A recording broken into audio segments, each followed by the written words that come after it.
My sister announced I'd babysit her 5 kids every weekend for free in front of everyone. My dad backed her and told me to expect no help. If I refused, I agreed and walked out. Then they called me nonstop when, "Hey Reddit, my name is Lauren Mitchell. I'm 34 years old, and I never expected my own family to announce my weekends to an entire room of people without asking me first." But that's exactly what my sister did. She stood up during a family dinner, smiled at everyone, and casually said, "Lauren will babysit all 5 of my kids every weekend, for free." Everyone laughed. I didn't. Then my dad looked at me and said, "Don't embarrass your sister. If you refuse, don't expect any help from us." I looked around the table. Nobody seemed to think there was anything wrong with what had just happened. So I smiled. I nodded, and I said, "Okay." My sister looked relieved. My dad smiled proudly. They thought I'd finally agreed to become their free babysitter.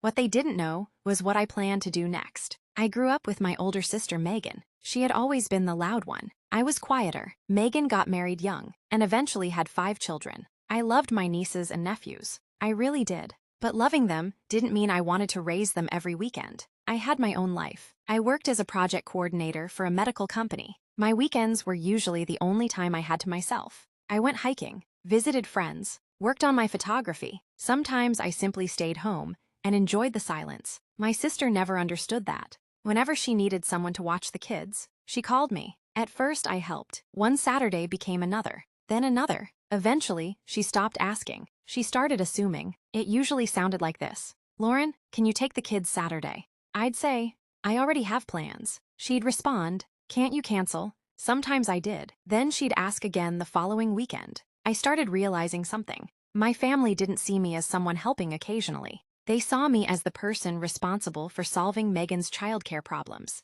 When I complained, Mom would say, "They're your nieces and nephews." When I refused, Dad would say, "Family helps family." But nobody ever asked Megan why she kept making plans that required someone else to watch 5 children. The situation became worse after Megan's husband started traveling for work. Suddenly, she needed childcare constantly. One Friday, she called me. "I need you Saturday." "I'm busy." "Doing what?" "Personal stuff." She laughed. "You're always doing something."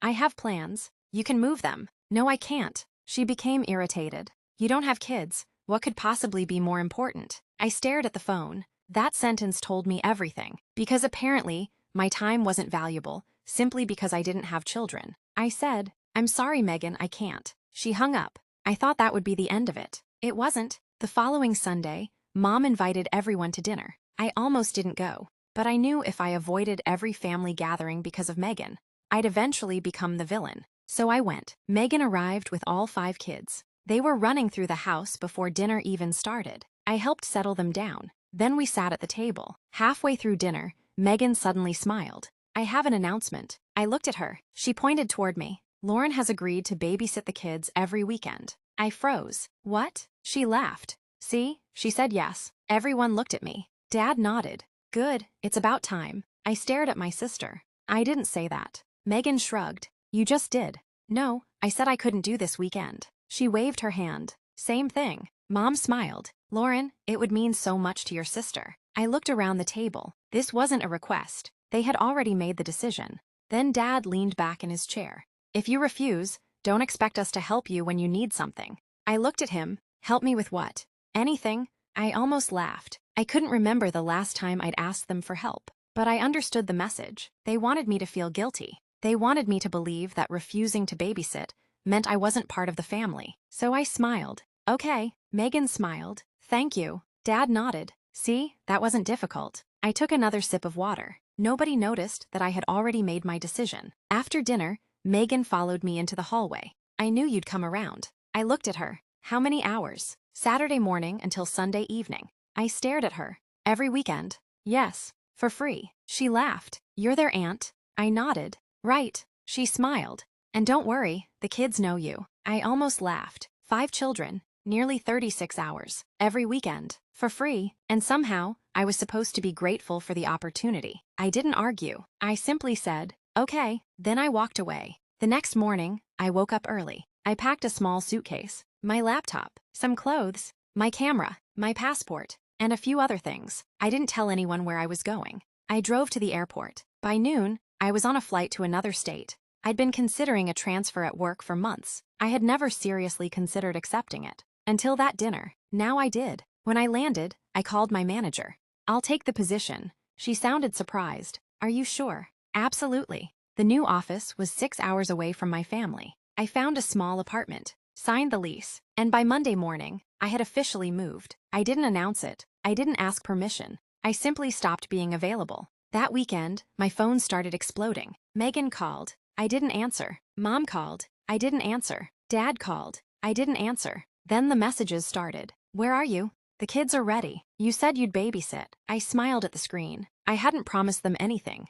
They had announced my availability without asking. Then Megan sent another message. "Dad says if you don't come back, you're not welcome here anymore." I stared at it. 5 minutes later, another message appeared. This one was from Dad. "You need to come home immediately. This is not how family behaves." I almost laughed. They had spent years teaching me that family meant sacrificing my time whenever they needed something. Now they were discovering what happened when I stopped doing it. But I still didn't understand why they were calling me so desperately. Until my phone rang again. This time it was Mom. I answered. She was crying. "Lauren, please." "What happened?" "The kids." I waited. Then she whispered, "Megan can't handle all 5 of them by herself." I looked out the apartment window. For the first time, I felt completely calm. "Mom, that's not my responsibility." There was silence. Then she said, "No, you don't understand." Her voice cracked. "Something happened, and we need you back immediately." I sat down. "What happened?" She didn't answer. And suddenly I realized, this wasn't about babysitting anymore. My family had spent years treating my time like something they owned. They thought they could publicly assign me a responsibility and use guilt to force me into accepting it. What they didn't realize was that I had already built a life where I didn't need their approval or their help. But when Mom finally told me what had happened, after I walked away, I realized my decision had triggered something far bigger than a family argument. And this time, they weren't calling because they wanted a babysitter. They were calling because they desperately needed me. I sat on the edge of my bed. "Mom, what happened?" She was crying so hard, she could barely speak. "Megan left." I frowned. "She left the kids. She said she couldn't do it anymore." I closed my eyes. Of course, for years, Megan had treated childcare like something other people were supposed to handle. Now that I wasn't available, reality had finally caught up with her. "Where are the kids?" "With me and your father."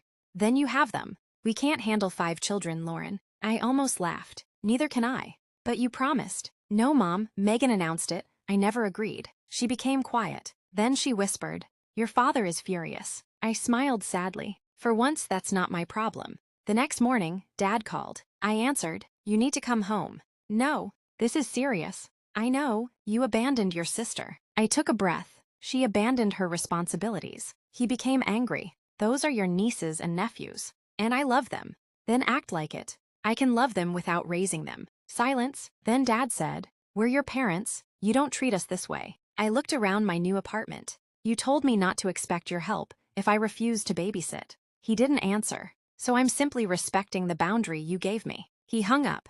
A few hours later, Megan called. She sounded exhausted. "I need to talk to you." "Okay, I made a mistake." I waited. "I shouldn't have announced that you would babysit." "No, I thought you'd say yes." "That's the problem." She started crying. "The kids are overwhelmed." I softened slightly. "I know, I haven't slept."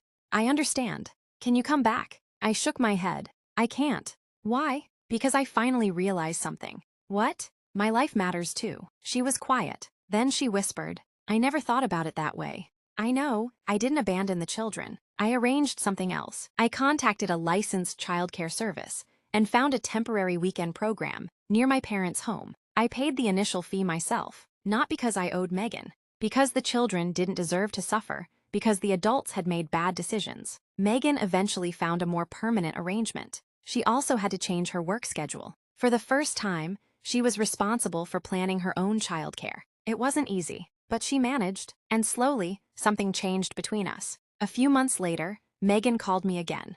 "I owe you an apology." I smiled. "You do." She laughed through her tears. "I really thought because you didn't have kids, you had unlimited free time." "I know, I was wrong." "Yes, I also thought you would always say yes." I paused. "So did everyone else." She became quiet. Then she said, "I'm proud of you." Those words surprised me. "Why?" "Because you actually left." I laughed. "I didn't leave my family." "No." She took a breath.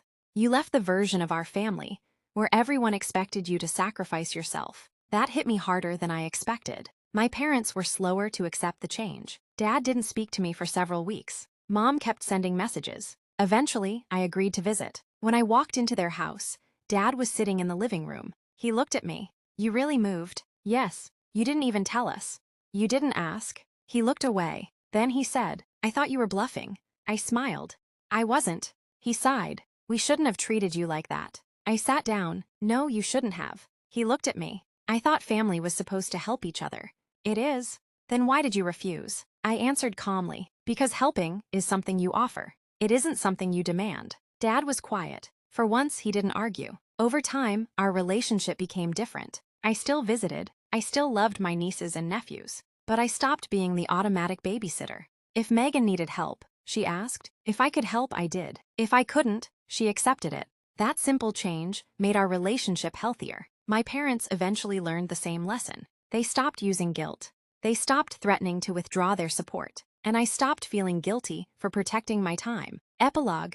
Looking back, I don't think my family ever realized how much damage that dinner caused. They thought they were simply asking me to babysit. But what they were really saying was, your time belongs to us. And that was something I couldn't accept anymore. My sister eventually became a better mother because she had to take responsibility for her own choices. My parents became better parents because they finally realized that supporting their children doesn't mean controlling them. And I became better at something I'd struggled with for years. Saying no, not angrily, not cruelly, just honestly. I still love my family. I still spend time with them. But now, when someone asks me for help, they actually ask. And when I say no, nobody treats it like betrayal. That's what a healthy family should feel like. My sister once announced that I would spend every weekend raising her 5 children for free. My father told me to expect no help if I refused. So I agreed. I agreed to walk away. I agreed to build a life somewhere else. And when they called me nonstop, I finally understood something. They weren't angry because I had abandoned them. They were angry because they had lost access to the version of me who always sacrificed herself to keep everyone else comfortable. I don't regret leaving. I don't regret setting boundaries. And I don't regret loving my family from a healthier distance. Because sometimes the best way to teach people how to respect you is to stop accepting the treatment you never deserved. Family should be a place where you are loved, not a place where your time, energy, and kindness are treated like things everyone automatically owns.